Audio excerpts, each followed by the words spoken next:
le thème de la parole, l'amour du Seigneur, l'amour parfait du Seigneur. Évangile selon Saint Jean,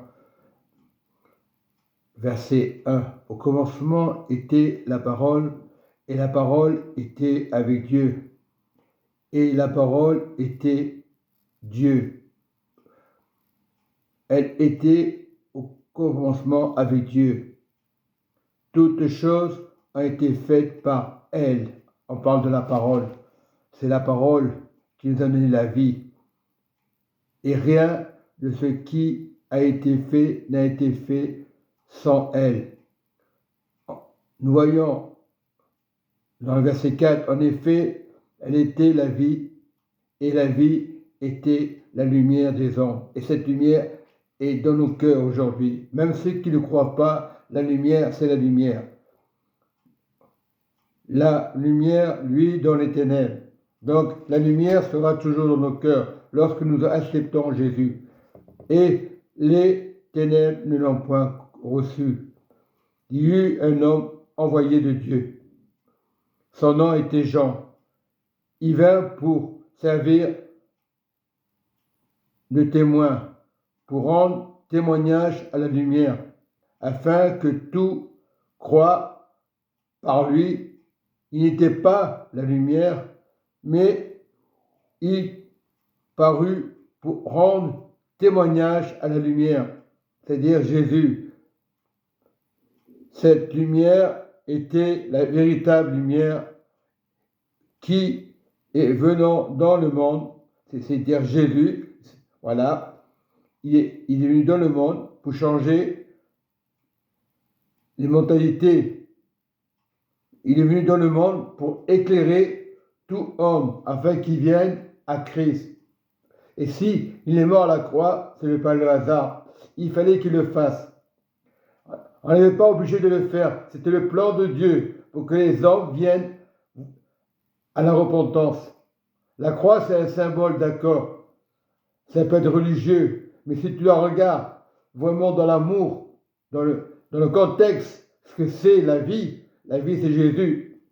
Il est mort à la croix, sans sang a coulé, c'est vrai. Mais nous devons avoir cette vie, marcher avec Jésus, le chemin, la vérité, pas se poser des questions, lire la Bible telle qu'elle est, pas dans les doctrines. C'est les doctrines qui font mal, qui, par moments, les gens se disputent à cause des doctrines. Lis la parole telle qu'elle est.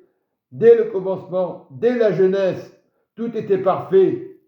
Il fallait que Jésus, l'avocat, vienne sauver l'humanité. Beaucoup ne veulent pas l'avocat. Ils préfèrent profiter de ce monde, la séduction de ce monde. Le monde, quand on dit Satan, c'est la séduction. On invente des religions, comme il s'est passé hier à la cathédrale de Notre-Dame.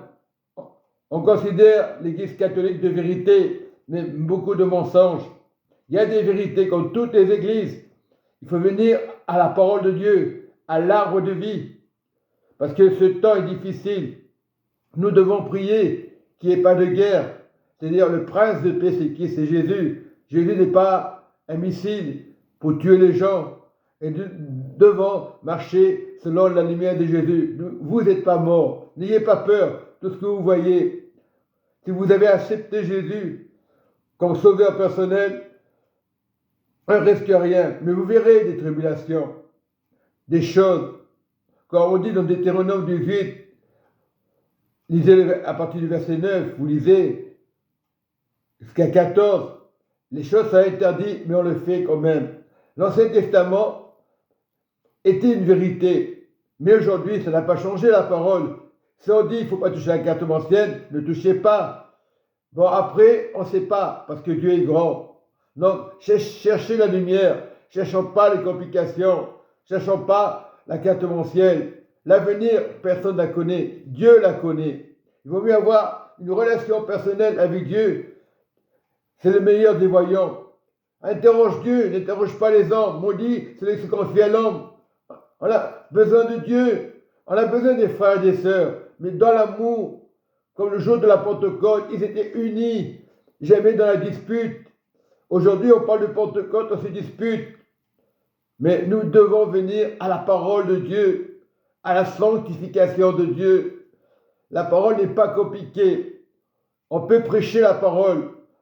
Tu peux prendre l'Ancien Testament, le Nouveau Testament, mais si tu n'es pas dans l'amour de Jésus, l'encre de Jésus, on dit le Saint-Esprit, dans la lumière, on ne peut pas contrarier Jésus. Quand Jésus est la lumière et autorité, notre Dieu, il règne dans chaque cœur. Accepte Jésus. Ce n'est pas le Jésus que tu vois en Espagne. Il y a beaucoup de prénoms de Jésus. On parle de Jésus-Christ de Nazareth. C'est lui qui a donné la vie à la croix. C'est celui-là qu'on parle. Beaucoup s'appellent Jésus en Espagne. Non, ça n'a rien à voir. C'est le Jésus qui est mort à la croix, qui est ressuscité. C'est ça la vérité. Cette lumière, aujourd'hui il y a beaucoup de religions. Quand ça ne va pas, qu'est-ce qu'on fait? On va à une autre religion. On va chez les Mormons, on va chez les Pentecôtistes, on va chez d'autres chrétiens. Mais la parole est la vérité. La parole n'est pas une étiquette. La Bible n'est pas une étiquette, elle est la vérité. Mais il faut savoir comprendre, le messager de Dieu, c'est Jésus. Le seul prophète qui ne ment pas, c'est Jésus. Pourquoi te confier à notre prophète? Parce que Jésus ne ment pas. Même à Abraham, tu peux te confier. Abraham a suivi la voie de Jésus. Quand vous la suivez, vous aussi, dans le sens de Jésus. Pas en arrière, toujours en avant. Ne faites pas comme la femme de l'autre qui s'est retournée. Retournée, c'est-à-dire elle a manqué de connaissance. Et lorsque nous marchons les yeux fixés au Seigneur, nous avons la connaissance. Et soyez bénis, mes frères et sœurs. Amen et Amen.